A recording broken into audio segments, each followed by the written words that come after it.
now it's time for your viewing pleasure, the online show that will change how you think about online shows. Welcome to the Great I.O. Get-Together!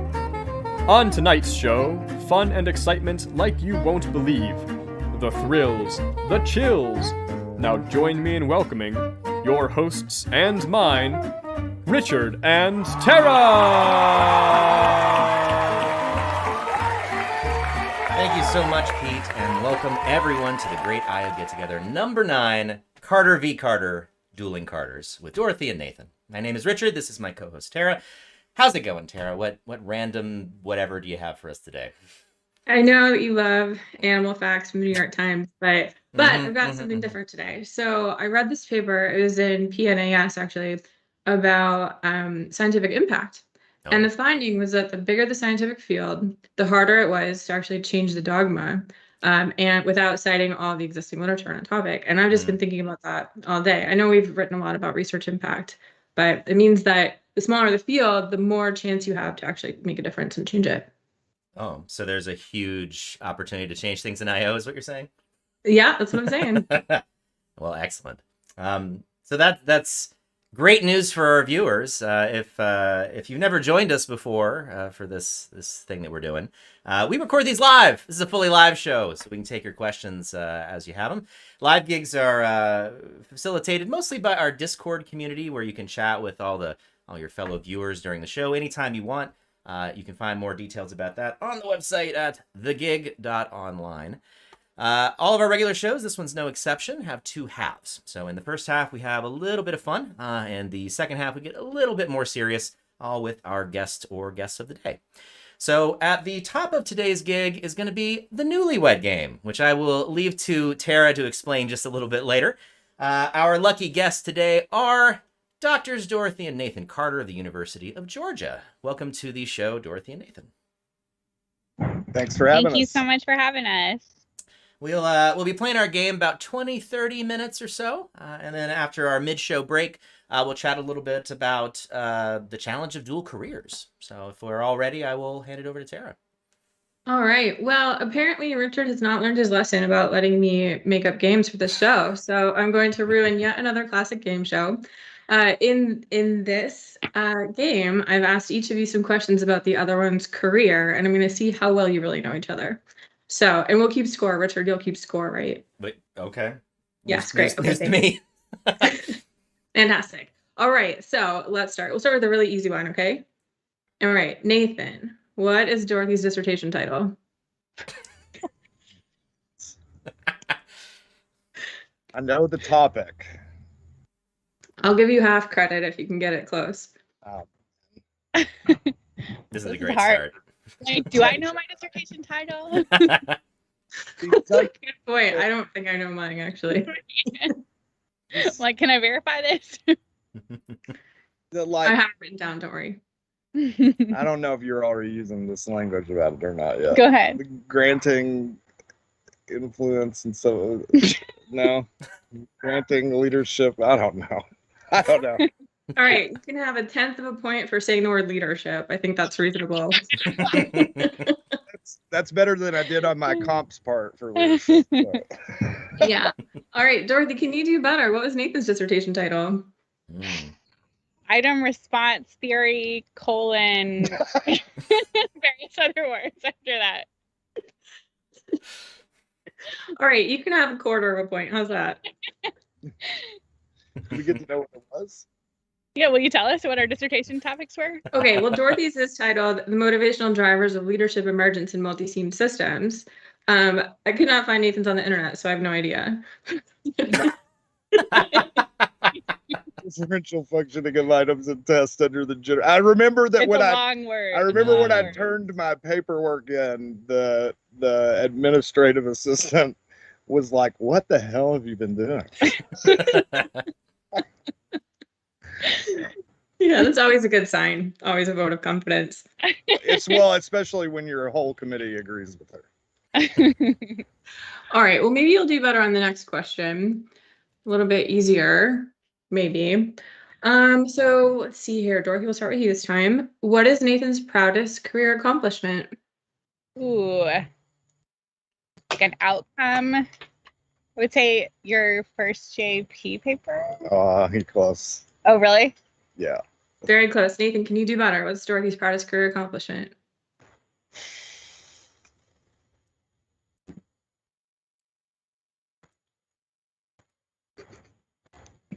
All right, not a great sign. Yeah. NASA, the NASA. Sure.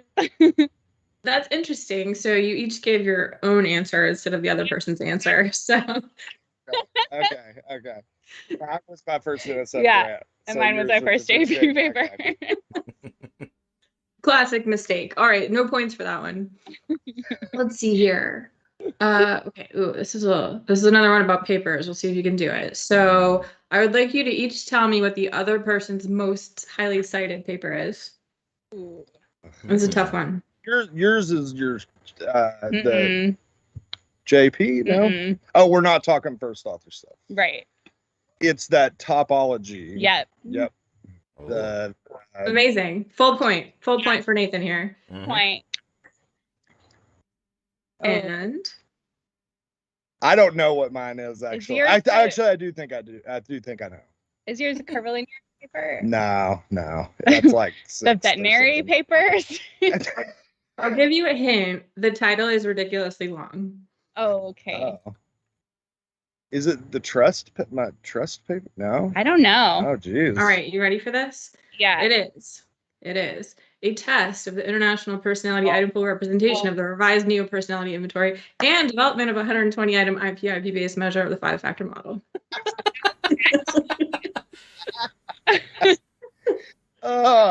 Amazing title, gotta say.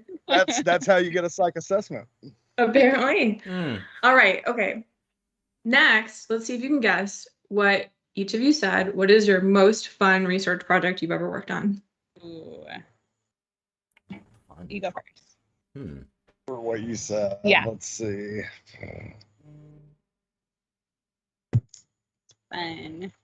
And I'll tell you that Dorothy took this question so seriously that she emailed me this morning to update her answer. So, because I realized that I had a more fun. It sounds right. Yeah.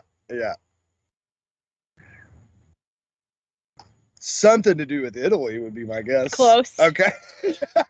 that is the right continent. So, I think you should get half a point for that. Yeah. Okay.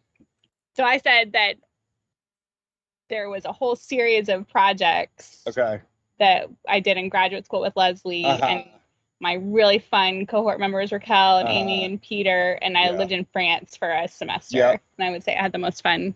Okay. During. Well, ours intersect them. Is yours our paper? Yeah. That we wrote on the train in France? That's what I told Tara. So both of our most fun experiences in research were located in France. Yep. That's amazing. All right. So I think Dorothy full point, Nathan half a point, but I want to hear the story. So you wrote a paper on a train? Mm-hmm. Yeah. That's Tell pretty me much about it. Well, we were. So I was living over in France to help collect data for an NSF grant on globally distributed multi-team systems. And Nathan and I were very newly dating, and he came over and visited me for a couple weeks. And this was the first time we had both of us had been out of the country. Yes. We had never been out of the country before. So that's both of our firsts. Yeah. There. And so then we had an idea for a paper. That paper is now published in Journal of Management, like 25 years after when we first started working on it, exaggerating, but we submitted it in 2013 and it has a pagination of 2018. Yeah. Well, one time a graduate student asked me the question of how long does it take to get a paper published from kind of idea inception to actually it being paginated. And I was like, well, sometimes it's really quick, but other times you start working on a paper and then you start dating your co-author and you, and then you move in with your co-author and then you get engaged to your co-author and then you marry your co-author and then you buy a house with your co-author and then finally your paper is published. Yeah. Who hasn't been there, really? Classic story. Then you have a kid. Then you have a kid. Amazing. Okay. You guys are not doing great on this game. Well, actually, no, I take that back. You're doing fine. I shouldn't say that, but Score check. Nathan yeah, is at a 1.6 and Dorothy at a 1.25. I love that you're keeping track of the decimal. It is I an mean, we're IO all show. measurement people here. All right, are you ready for the next one? I asked each of you, what is your luckiest career stroke? What did you say? Oh, I remember mine now. I'm trying to think what yours would be. I mean, I don't know. Luckiest. Yeah. I would.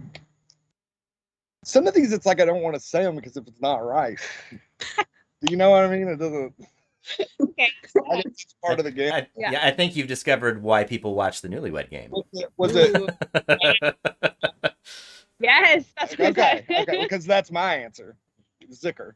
Oh. Yeah. Because we had fabulous advisors. We had great advisors. So just to be clear, you gave away your answer, Nathan, but that's okay. I'll forgive you. I'm sorry. I'll take it. But I think it is very cute that both of you said the same answer for this, which is that your luckiest stroke was finding yourself working with your advisor. You want to say a word or two about why that was your answer? You go first. Okay. Yeah, I mean, Mike, I wanted to work with him specifically. I was interested in IRT and all that. And I could tell from his website he was pretty cool. And then I remember I visited and saw his office and how messy it was. And I thought, man, this guy could work together, and then it was just like he couldn't have been more supportive. He didn't do any hand holding or anything like that. But if I needed him, he was there. And that's kind of what you need. And he's a great person. And I still ask him for advice all the time. Yeah, I mean, I would say similar things. I think it's just so important for graduate students to identify mentors, whether that is that person, whether it is your official advisor or somebody else. I was extremely lucky that my advisor, Leslie DeChurch, is just a wonderful person and stellar researcher and, great mentor, but it was also like a really good fit personality-wise. Like we just meshed in that way. And I think like looking for that personality fit with somebody out there as a mentor is a really important thing for junior folks to do no matter what. I think it's a great point. I'm really glad that you mentioned that. It's something that we don't necessarily write down anywhere, but it's it can make a huge difference in a person's career. Absolutely. All right. Okay, so we are now at the kind of wacky portion of these questions. They're a bit strange. Score is important. Were there any points earned? It was sort of a flag on the play. I don't know. Yes. So I think Nathan gets a point for guessing, but then loses a point for giving away the answer. So okay. Yeah. So that's fair. Gets a point. No. For getting keeping it even. All right. So first, Nathan, how would Dorothy describe your research area? Boring. I don't. Let's see. Using item response area to figure out stuff. No, not even close. Personality. I don't know. Personality. You have one more guess. Teams and leadership researcher. Oh my god. I have to say, I did not know this about you, that you were secretly a teams and leadership researcher this whole time, but good to know. She keeps, yeah. I think it. So the backstory here is that Nathan is not a teams nor a leadership researcher. However, I have pulled him into many projects on teams and leadership over the years, particularly those that require advanced methodological skills and that sort of thing.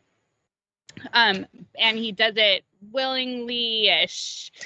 And but the backstory also is that you want to tell your comp story? No. Well, yeah, I had to do a supplemental thing to pass comps because I failed leadership. So, and I still remember the thing that really kicked me in was that I started it off with just basically and I've learned to better. And I had to go do a 5-page paper because of this part of the answer, but it was like basically like no one knows what leadership is at all. It was just the typical immature ramblings of a only partially educated person. And so then basically they were like, okay, everything else is fine. This is unacceptable. You've got to go write a paper about leadership and what has been good about it. And so I did. So yeah. Amazing. Yeah. Okay, last question here for now. Dorothy, what is the best Genesis album?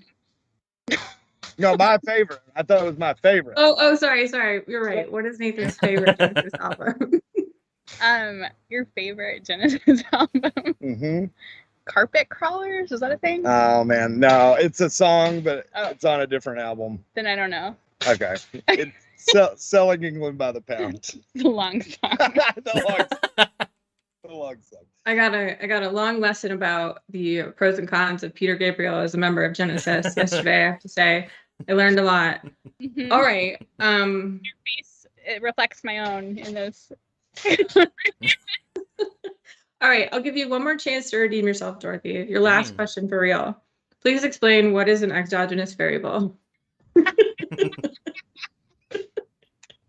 a variable that is not part of the system already. Yeah. Oh my. Well done. Sort of. I'd say you All get right. 7 Oh, points. good. I got Yeah, 0.7 points. 0.7 points. 0.7? I think that seems reasonable. All right, Richard, what is our final score? You might regret that 0.7. Nathan came in at 1.6. Dorothy wins at 1.95. Ooh. Squeaker, yeah. A bonus exogenous question. Yeah. Really came through. Well done, both of you.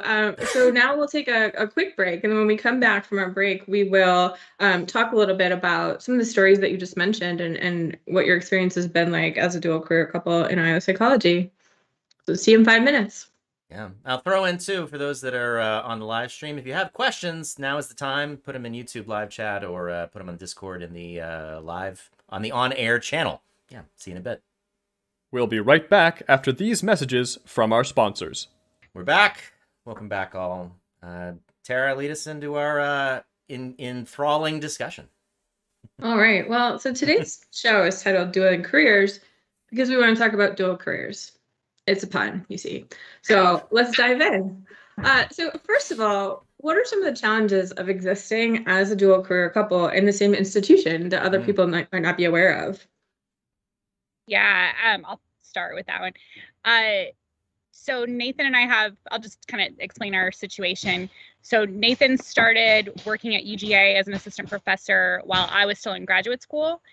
And then, it was really wonderful. UGA opened up a job for me as a spousal hire. So in a lot of ways, that's a really great move on the part of, in terms of faculty retention for their existing faculty members. So in a lot of ways, UGA has been extremely supportive of us as a dual career couple. But I think that there's still just like implicit biases that run rampant, still, particularly as a woman, there's just this kind of natural tendency for people to see me as kind of the trailing spouse to the male faculty member, right? So we have been really cognizant about that like that's a possibility. And we've done silly things just to signal, that our independence from one another. For example, like we sit across the room from each other in the faculty meetings. And one other backstory is that my last name, Carter, is the same as Nathan's last name, but I did not change it when I got married. My last name has always been Carter. So we had a variety of people actually say things to us that were like, "Oh, you changed your name." Like it was a little bit of a slight almost. You know what I'm talking about? There was some stink on it. Yeah, and that was surprising to me because I was like, well, actually, I didn't. But if I did, why would that be an issue? So I think I think like in a lot of ways, UGA has been fabulous about recruiting a spouse and, but then there's simultaneously like this tension that is just natural that we've dealt with. But then, you have anything more to add to that one? Well, I was going to say, I mean, I'll say the name of it. Keith Campbell was the one who was really just so super supportive. Dorothy was basically about to be offered a job by a very good IO program before she had even passed comps because they were trying to just get her cheap and early. And so I just mentioned it to Keith when he was our department chair, and within a week she had an interview. And that was just kind of all he needed to be able to start pulling the strings. And so he was really just so instrumental in all that. And, but yeah, so I think that the other thing that was really annoying was like people, and this was early on, so we haven't had this, I don't think, happen in a while, but people like grad students would like come into her office and say like, do you know where Nathan is? But never did that for her. Right. Or they email me and say, do you mind to ask Nathan this? And yeah. Like, I'm not his secretary, know? So I just had to start those boundaries, which I don't even know if the people doing those things like recognize that they were doing that. I don't think they do at all. It was just, and then, given, like, I think, you need to approach it with like an empathetic perspective. Like, they didn't know that they were doing that and they were creating that norm. And so I had to set them straight about it.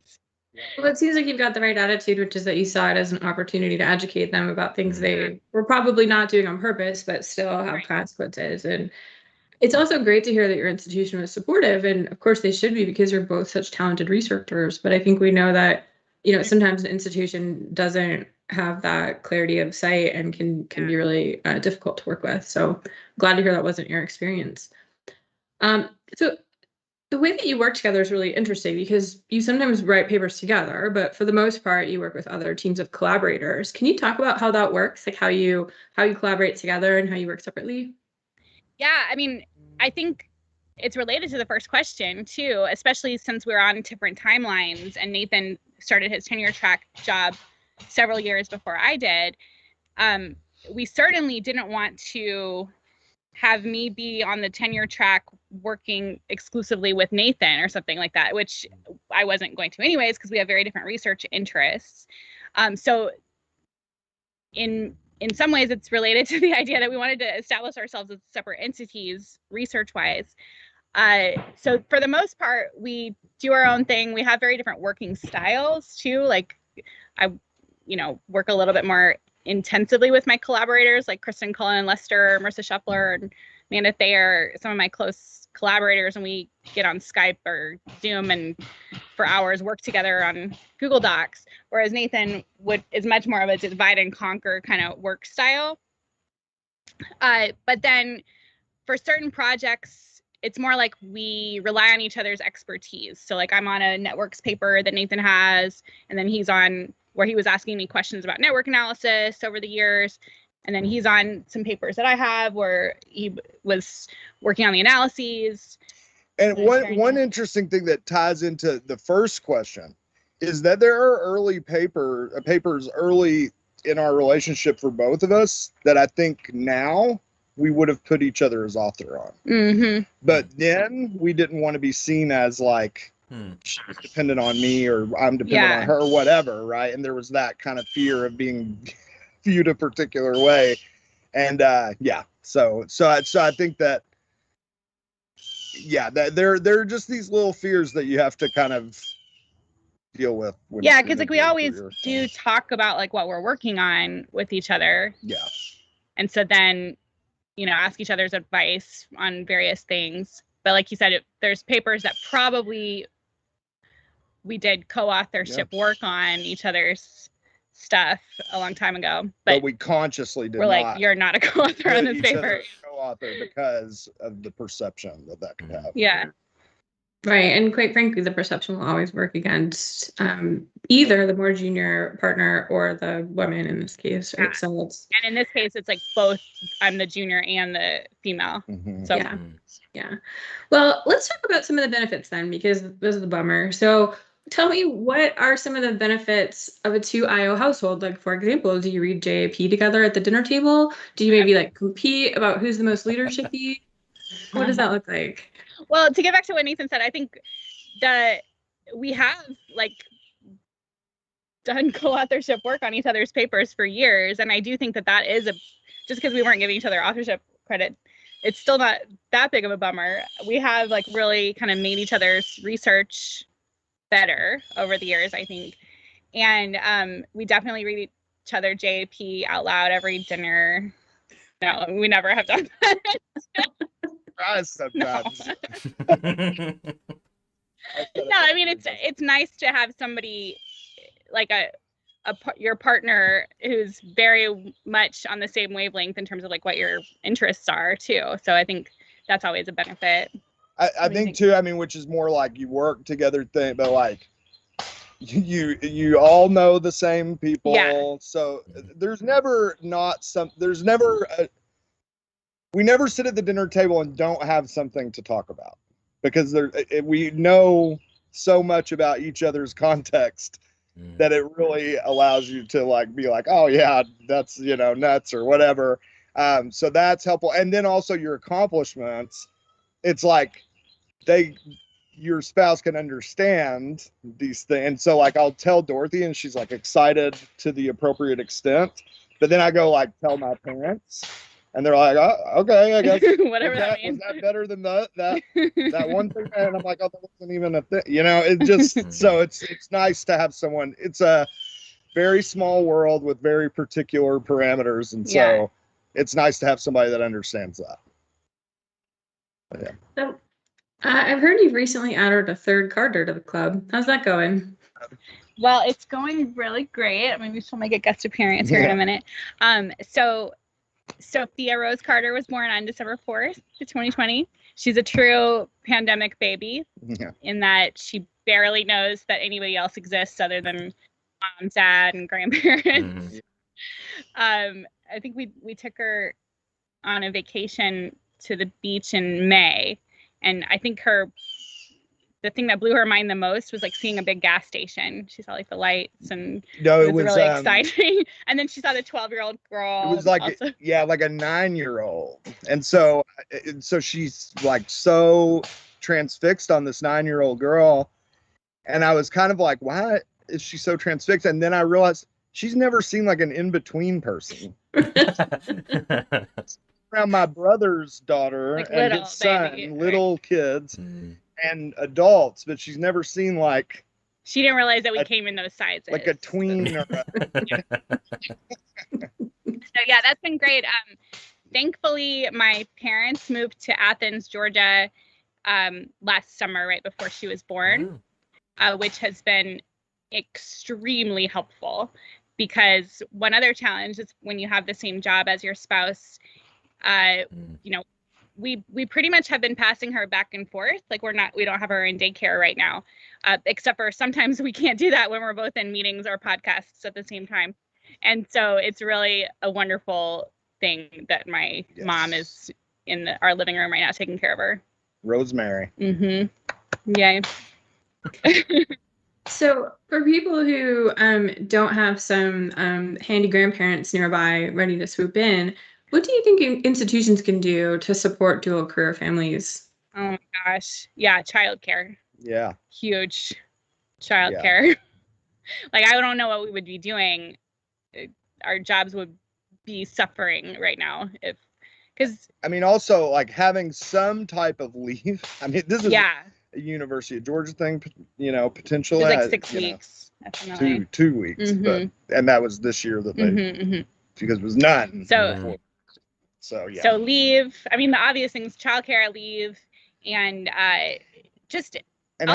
recruitment for dual careers. I think that's an important thing. There's universities like UGA as an example. There's no other university within an hour and a half of this location geographically, and so we're not going to live separately from each other as married people with children. So I think university statements that explicitly say things like we are supportive of dual career families because we know that that's a reality for so many people I think that goes a long way too, like as a recruitment tactic. I think too, recognizing that, and especially on the mother's end, that the only way to really give a research professor any type of leave is to give them releases out of courses, like true. complete release. Yeah. Because you're, and this is something especially early on, I had to explain to my parents or friends that weren't in this world of like, I have lots of flexibility, but it never stops. When I stop, it just piles up, and that's, such an odd scenario. And so when you talk about leave, traditional leave means nothing for us. So, a few weeks off, quote unquote. So what, I don't answer my grad students' emails. I don't, I mean, what? Yeah, no, that's a good point. So the only way to actually give you any leave is no teaching. But. Yeah, I think it was 2 weeks after she was born, I had a conference presentation to give, and I was still kind of, coming off of narcotics at that point. And they did not care. We won't say what the organization was, but they did not care. But there was that issue, but it was just kind of more poor planning probably on my part. But then luckily I had a grant buyout for my teaching requirement. So I was supposed to teach a class in the spring, but I was able to use my course release from the grant, so I didn't have to teach. But I think that's critical, is like having a whole semester whenever that baby is born to not be teaching. Right. And of course, I mean, if you have a grant buyout, you still have to do the work for the grant, right? It doesn't vanish. So for sure. Yeah. Well, this is all terrific. Do you have any last thoughts or things that you want to share about your experience, maybe advice to other people who might be in the same situation? For dual career issues? I mean, I think that the one thing that I've seen a lot of other couples do is kind of wait for a situation that actually does work for both people, rather than, I don't know. Would you agree with that advice? Like I've seen other people do this, like wait for a situation that ends up working out for their whole family, rather than. I don't know. What's the second part of that sentence? I don't know. Just taking whatever job, and then the other person, like living across the country from each other, or whatever. That sometimes you have to do that though. Like, I think it's just tough to do those long distance relationships for a long time. My advice is that things are going to work out somehow. Yeah. I don't agree with that sentiment. Things sometimes don't work out. That's true. And you can see our person. I think what I would say is it's a good indicator. I mean, it is hard. Yeah. But it's a good indication of whether or not you should really be together anyway. Because we did have to do long distance, and we did have had to have tough conversations about our, certain moves or, the potential of going somewhere or whatever. And, but I think that's just made us a stronger couple and better friends and all that. And so I think, yeah, that's a good point. We've had a lot of debates over the years about where we would, before we started working here, for example, about where we would want to live and work and across all the different IO programs in different cities. And we definitely found out that there was not a lot of agreement. Like there was only a select number of places that we were like both would buy into. And so I think, like Nathan said, that is something that definitely made our relationship stronger, that having to work that out. Well, I have to say that I think both of you are just very inspiring, both as researchers and people. And I'm so glad you could come on the show today. Really appreciate it. And I'm sorry that you were so bad at the game, but otherwise, really fantastic. Richard, back to you. I'll try to memorize your dissertation title, all 75 words. I tried to get her to cheat and just give each other the answers, but she wouldn't do it. She's too competitive. I fully expected that you all would have cheated and showed up to crush the game, so I'm glad that you didn't. Thank you. I appreciate you respecting the integrity of Great IO Get Together. Exactly. Well, thank you both for having us on. This has been really fun. It really has. All right. Well, that is it for gig number 9. As always, please join our Discord so that you can chat with us before, during, and after the show. Definitely hit that subscribe button in YouTube so you get a notification next time so you never miss a show. Thank you so much for joining us, and we will see you next time for another great IO get-together. Bye. Oh, the times were hard and the wages low. Leave her, Johnny, leave her. I guess it's time for us to go. And it's time for us to leave her. Leave her, Johnny, leave her. Oh, leave her, Johnny, leave her. For the voyage is done and the winds don't blow. And it's time for us to leave her. I can't believe it's already over. Can you? To keep the excitement going, check out our website at thegig.online. Join our Discord community to chat with your hosts and your fellow giggers.